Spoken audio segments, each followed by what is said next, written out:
Sahyadri bulletin media partner नगर Sahyadri associated bye Sahyadri publication.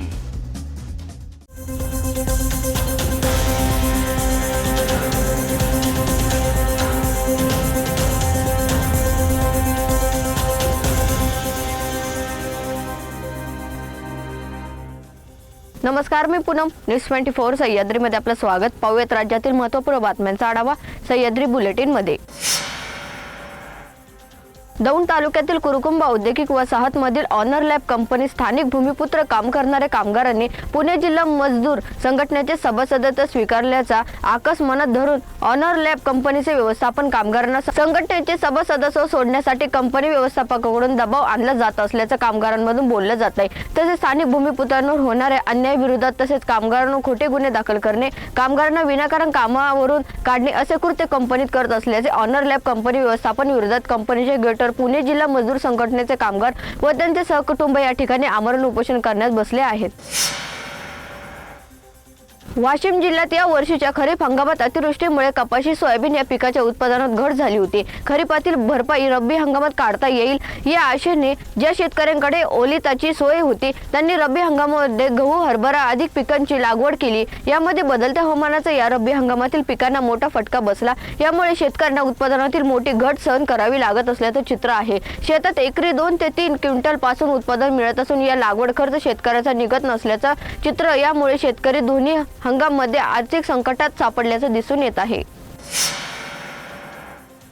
Washim जिल्हा स्वस्त धान्य दुकानात धान्य खरेदी करण्यासाठी व शिधा वाटप दुकानावर येणाऱ्या लाभार्थ्यांना मोदी सरकारची हमी सर्वांना धान्य असा मजकूर आणि पंतप्रधान नरेंद्र मोदी यांचे छायाचित्र असलेल्या पिशव्यांचे वितरण केले जात आहे। पुढील 5 वर्ष मोफत धान्य वितरणाची हमी या पिशव्यावरील मजकुरातून देण्यात आली असून त्यामुळे स्वस्त धान्य दुकानात धान्य घेण्यासाठी आलेल्या लाभार्थ्यांनी पंतप्रधान नरेंद्र मोदींचे आभार मानले आहे। माजी नगरसेवक विकास म्हात्रे आणि माजी नगरसेविका कविता म्हात्रे यांच्या प्रभागातून राजू नगर आणि गरीबाचा वाडा या भागातील सुभाष रोड ते कुंभरखान पाडा ते श्रीधर म्हात्रे चौक ते रिंग रोड गरीबाचा वाडा येथील डीपी रस्ते काँक्रिटीकरण आणि बंदिस्त गटार या कामांचे भूमिपूजन सार्वजनिक बांधकाम मंत्री रवींद्र चव्हाण यांच्या हस्ते शुक्रवारी करण्यात आले। या सर्व कामांसाठी माजी नगरसेवक विकास म्हात्रे वारंवार मंत्री रवींद्र चव्हाण यांच्या जवळ प्रभागातील विकास कामांसाठी पाठपुरावा करत होते। तसेच कामाचे भूमिपूजन झाले असून काम देखील लवकरात लवकर सुरू होईल असे विकास म्हात्रे यांच्याकडून सांगण्यात आले आहे। भंडारा जिल्हा मराठी पत्रकार संघाच्या पत्रकार भवनाचे भूमिपूजन शुक्रवारी दिनांक 15 मार्च 2024 रोजी सकाळी 11 वाजता आमदार नरेंद्र भोंडेकर यांच्या हस्ते पार पडले। कार्यक्रमाचे अध्यक्षस्थानी खासदार सुनील मेंढे होते। यावेळी आमदार नरेंद्र भोंडेकर यांनी पत्रकार भवनाच्या बांधकामाला निधी कमी पडू देणार नाही असे आश्वासन प्रसंगी दिले। पुढे बोलताना आमदार नरेंद्र भोंडेकर म्हणाले की आपण दिलेल्या शब्द पाळले असून पत्रकार भवनाकरिता 1 कोटींचा निधी देण्याचे आश्वासन दिले होते। त्यातील 50 लाखांचा निधी मंजूर केला आणि 2 महिन्यात पुन्हा 50 लाखांचा निधी दिला जाईल। तसेच पत्रकार भवनाकरिता निधी कमी पडू देणार नाही। एवढेच नाही तर आवश्यकता भासल्यास पुन्हा निधी देऊ असे भूमिपूजन कार्यक्रमात दरम्यान ते म्हणाले। तर अध्यक्षस्थानावरून बोलताना खासदार सुनील मेंढे म्हणाले, लोकशाहीचा चौथा स्तंभ असलेल्या पत्रकारांची काळजी घेणे हे आमचे कर्तव्य असून भंडारा जिल्ह्याच्या ठिकाणी सुसज्ज पत्रकार भवन असावे अशी इच्छा असल्याचे आजच्या या भूमिपूजन कार्यक्रमातून भंडारा येथे सुसज्ज पत्रकार भवन तयार होत असल्याचे सांगितले। कार्यक्रमाचे प्रास्ताविक भंडारा जिल्हा मराठी पत्रकार संघाचे अध्यक्ष चेतन भैरम यांनी केले। यावेळी चेतन भैरम यांच्या हस्ते आमदार नरेंद्र भोंडेकर यांना सन्मान चिन्ह देऊन त्यांचा सन्मान करण्यात आला। कार्यक्रमाला ज्येष्ठ पत्रकार वामन तुरिले, सचिव मिलिंद हळवे, उपाध्यक्ष राकेश चेटुले, कोषाध्यक्ष DS कोचे, हिवराज उके, वृत्तपत्र विक्रेता संघाचे अध्यक्ष किशोर मोरे यांच्यासह अन्य पत्रकार व प्रसार माध्यमांचे प्रतिनिधी उपस्थित होते। सह्याद्री बुलेटिन मध्ये घेऊन एक छोटीशी विश्रांती। रोखोक पत्रकारिता, निर्भीड बाणा आणि कणखर भूमिका, महाराष्ट्राचा सखा, सत्याचा पाठीराखा, शब्दांचं सामर्थ्य, विश्वसनीयतेची उंची, न्यूज 24 सह्याद्री। विश्रांतीनंतर तुमचे पुन्हा एकदा स्वागत। पाहूयात पुढील बातमी। मनसेतील अंतर्गत गटाबाजीला कंटाळून वसंत मोरेंनी राजीनामा दिला. त्यानंतर पुण्यात मनसे खिळखिळी झाली असं बोललं जात आहे.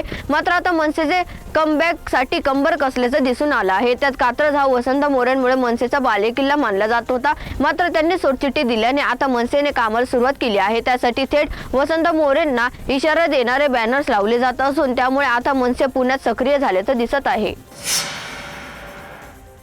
महाराष्ट्र लोकसभेच्या 48 जागांपैकी भाजपचा एकही खासदार निवडून येणार नाही असा इशारा मनोज जरांगे पाटील यांनी दिलाय. तर देवेंद्र फडणवीस यांचा राजकीय सुपडा साफ केल्याशिवाय मी थांबणार नसल्याचा इशारा देखील मनोज जरांगे पाटील यांनी दिलाय. बीडच्या वडवणीमध्ये मनोज जरांगे पाटील यांची जाहीर सभा झाली. त्यावेळी त्यांनी फडणवीसावर जोरदार टीका केली. देवेंद्र फडणवीस आणि त्यांच्या कार्यकर्त्यांनी त्यांचे माझे नवीन व्हिडिओ काढायला सुरुवात केली आहे. ते व्हिडिओ एडिट करून मला बदनाम करण्याचा प्रयत्न चालू केल्याचं मनोज जरांगे यांनी म्हटलं आहे. लष्करातल्या जवानाच्या प्रेमात पडली आणि प्रियकराच्या मदतीने पतीचा काटा काढला. पतीची हत्या अपघाताने झाल्याचा बनाव रचत 1 कोटींचा विमा हडपायला कट आणि रचण्यात आला. मात्र पिंपरी चिंचवड पोलिसांच्या गुंडा विरोधी पथकानं त्यांचं बिंग फोडलं. पतीच्या हत्येप्रकरणी पत्नी आणि लष्करी प्रियकर जवानासह साथीदाराला बेड्या ठोकण्यात आले. यामुळे सैन्य दलात खळबळ उडाली आहे. सुप्रिया गाडेकर असं पत्नीचं नाव असून सुरेश पाटोळे असे जवानाचं आणि रोहिदास सोनवणे असं साथीदाराचे नाव आहे. तर राहुल गाडेकर असं मोहिताचं नाव आहे. शिराळा तालुक्यातील तळवडे गावातील शेतकऱ्याच्या शेतीचे वन्य प्राण्यांकडून मोठे नुकसान झालं आहे. या गावातील शेतकऱ्यांची शेती डोंगराकडे असल्याने डोंगरातील वन्य प्राणी बिबटे, डुकरे, गवरेडे शेतातील उभ्या मका, ऊस शेतात घुसून नुकसान करत आहेत. वन्य प्राण्यांच्या या त्रासाला आणि त्यातून होणाऱ्या पिकाच्या नुकसानाने शेतकरी कंटाळले आहेत. वन्य प्राण्यांनी पावसाळ्यातील भुईमुग शेतीत आणि तसे आजचे मके, ऊस शेतीचे रानटी, डुकरे आणि यांनी नुकसान केलं आहे. तसेच काही शेतकऱ्यांनी आपल्या शेतीभोवती लाखो रुपयांचे खर्च करून तारेचे कुंपण घेतले आहे. हे कुंपण सुद्धा गवरेडे यांनी मोडला आहे. चारित्र्यावर संशय असल्याने पतीने पत्नीची गळा दाबून निर्गुण हत्या केल्याची धक्कादायक घटना नागपूर जिल्ह्यातून समोर आली आहे. ही घटना नागपूर जिल्ह्यातील शिवापूर तालुक्यात घडली असून या प्रकरणी पोलिसांनी संशयित आरोपी पतीला अटक केली आहे. दुर्गा प्रमोद वावरे असे मृतक महिलेचे नाव असून तर प्रमोद कुसन वावरे असे या प्रकरणातील संशयित आरोपीचं नाव आहे. सह्याद्री बुलेटिन मध्ये त्या संवाद मात्र तुम्ही पाहत राहा न्यूज 24 सह्याद्री.